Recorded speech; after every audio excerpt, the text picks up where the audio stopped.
माळेगावचं वातावरण कसं आहे? आता माळेगावच्या प्रचाराचं वातावरण खूप छान आहे, पण अपक्षवाल्यांना कसल्याही पद्धतीनं प्रचार चांगल्या पद्धतीनं करू नये ह्या भावनेतून आजच्या तारखेपर्यंत आम्ही फक्त कागदपत्रामध्येच गोंधळलेलो आहोत.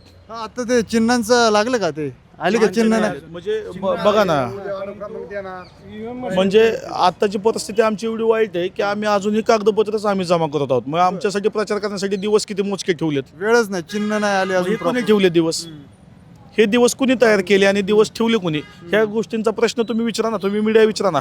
की हा जो कालावधी आता आम्ही आमच्यासाठी माळेगावकरांसाठी नगरपंचायत हीच मोहीम पहिली आहे, मोहीमच पहिली आहे आमच्यासाठी ही.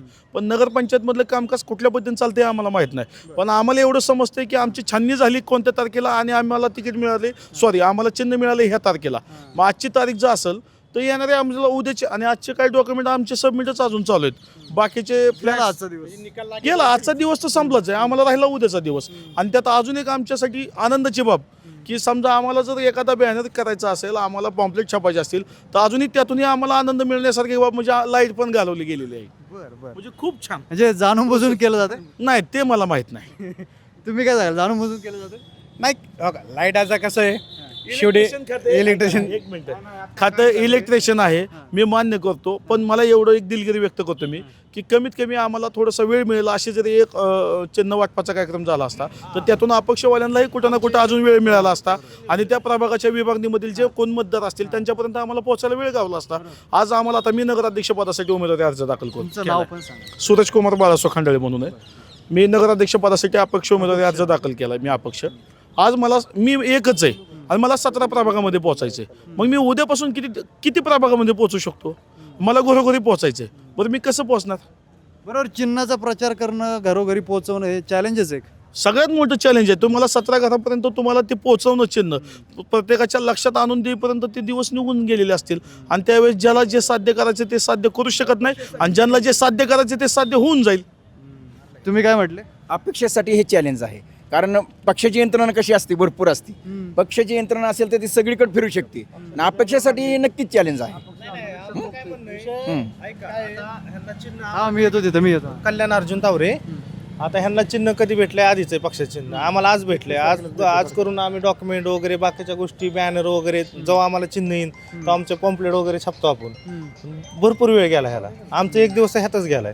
राहिले आम्हाला 3 नाही ते 4 दिवस, 3 नाही ते 4 दिवस. 1500, 1600, 1700 आमच्या वार्डात माणसं आहेत. पोचणार आपण कसं त्यांच्यापर्यंत? अवघड आहे. आणि पक्षांचं 4 दिवस आधीच सगळं झालंय, घड्याळ बाकीच्या गोष्टी जी निम्मा प्रचार उरकलाय. हा, त्यांचा निम्मा प्रचार ओळखला. आम्ही कधी करायचं, काय करायचं? आणि सकाळी पण 10चं टायमिंग सांगितलं, परत 11चं केलं. 11चं टायमिंग करून तिथं 3 तास घालवले आमचे चिन्ह वाटप कराय. पण आता सांगा, आता ही गाडी आली, हो काही समोर गाडी तुमच्या, आता हे अजून प्रचाराला पण गेलेली नाही गाडी. कसा प्रचार म्हणजे होणार कसा? माणसांपर्यंत आम्ही पोहोचणार कसा? माणूस आहे, ऐका, माणूस आहे, पळू किती शकतोय? 2 आणि 3 दिवसात पळू शकत नाही. प्रत्येक माणसाला एक 10 मिनिटं तरी वेळ द्यायला लागतो. बाबा आम्ही असं करणार आहे, समजा तुमचे मुद्दे मांडणं हे महत्त्वाचं. महत्वाचा वगैरे विकास करणार आहे, आम्ही सांगणार कसं? आता ह्यांच्या पक्षाचं म्हणजे कसं आहे की बाबा ह्यांना आधी चिन्ह वगैरे असल्यामुळे 3-4 दिवस हे बोलू शकतात की बाबा आम्ही असं करू शकतो, आम्ही तसं करतोय, आमचं घड्याळ वगैरे असं सिम्बॉल आहे वगैरे. आम्ही काही नाही करू शकत असं. आता खरं सांगायचं म्हणजे आज चिन्ह वाटप त्यांनी केली, परंतु नुसते चिन्ह वाटप केली, परंतु ईव्हीएम मशीनवरती तुमचं चिन्ह किती नंबरला आहे ते अजून जाहीर नाही. ते अजून जाहीर नाहीये. ते मतपत्रिकेवरती आपण कसं छापणार?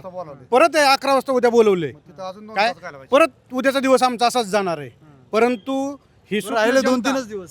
राहिले 2-3 दिवस. परंतु या माळेगावातील सुज्ञ जनता आहे, जरी आम्हाला वेळ कमी असला तरी अपक्षच निवडून येणार, एवढं आम्ही सांगू इच्छितो. आपल्यासोबत आता काही बहुजन समाज पार्टीचे उमेदवार आणि कार्यकर्ते जोडले गेले. ते आपण जाणून घेऊयात की दादा कसं चाललं आहे प्रचार, एकंदरीत तुमचं नाव सांगा आणि तुमचे मुद्दे काय आहेत. माझं नाव अक्षय सुनील लोंढे. व्यवस्थित चालला प्रचार, म्हणजे प्रतिसाद आहे लोकांचा. पक्षाचे लोक नाराज असल्यामुळं लोक मला प्रतिसाद देते ते, त्यामुळे माझा प्रचार निश्चितच चांगला. मला सांगा, तुम्ही जे आता निवडणुकीच्या मैदानात उतरला आहे, बरोबर, तर कोणत्या मुद्द्यांवर तुम्ही आता निवडणूक हे करताय किंवा प्रचार करताय? म्हणजे माझ्या जाहीरनाम्यामध्ये मी जे काय बोललेलं ते सगळं मी निवडून आल्यावरती करणार आहे. आणि मुद्दे म्हणजे भरपूर मुद्दे आहेत. शैक्षणिक असेल, गावाचा विकासाबद्दल असतील, असे भरपूर मुद्दे आहेत. तुम्हाला काय वाटतं की काय आहे, कसं वातावरण आहे एकंदरीत, काय मुद्दे आहे विकासाचे? विकासाचे मुद्दे ट्रेप लाईट, अंडरग्राऊंड रस्ते, गुडघ्या इतके खड्डे आहेत. आज माझ्या चंदननगर सारख्या भागात संडास बाथरूमची सुविधा नाही त्यांची. भरपूर बोलायला गेलं तर भरपूर मुद्दे आहेत. तुम्ही आता मग या गोष्टींवर विकास जो करणार आहात, विकासाच्या मुद्द्यावरच तुम्ही शक्यतो मतदान मागत असाल, बरोबर? तर ते विकासाचे मुद्दे काय असतील, तुम्ही कशा प्रकारे या समस्या सोडवणार आहात? आदरणीय दादांचा 30% विकास आणि 70% भ्रष्टाचार या मुद्द्यांवरतीच करतोय. तुम्ही अजित पवारांवर टीका करताय जाहीरपणे, हो, भ्रष्टाचार करताय अशी टीका केली जाते. बरोबर आहे. काय तुम्ही काय सोल्युशन काढताय याच्यावर, म्हणजे विकास कसा करणार? विकास आम्ही जाहीरनाम्यामध्ये दिला आहे. आम्ही मागल त्याला 1 BHK वर्षाला 10,000 रुपये देणार आहेत. म्हणजे 1 BHK फ्लॅट वगैरे असं काय आहे जाहीरनाम्यात? काय काय आहे जाहीरनाम्यात ते जरा सांगाल का? अजून म्हणजे थोडंसं आमच्या प्रेक्षकांना देखील माहिती होईल. मोठा मुद्दा हाच आहे आमचा हा मोठा मुद्दा हाच आहे. आम्ही मागल त्याला 1 BHK देणार आहे. बरेच कुटुंब असे आहेत माळेगावमध्ये की त्यांना राहण्याची सोय नाही आहे, पाण्याची सोय नाही आहे. आता तुम्ही चंदननगरच्या पलीकडे गेला तर बरेच कुटुंब असे आहेत की झोपडी बांधून आजही राहतात माळेगाव सारख्या ठिकाणी. त्यांना आम्ही 1 BHK देणार आहे. मागल त्याला म्हणजे काहीतरी क्रायटेरिया असेल ना, की एवढ्या ज्याला तो काहीतरी असेल किंवा काहीतरी गोष्टी असतील की ज्याला प्रत्येकाला जो मागेल त्याला देणार. नाही नाही, ज्याला खरंच घराची गरज आहे त्याला आम्ही 1 BHK देणार आहे.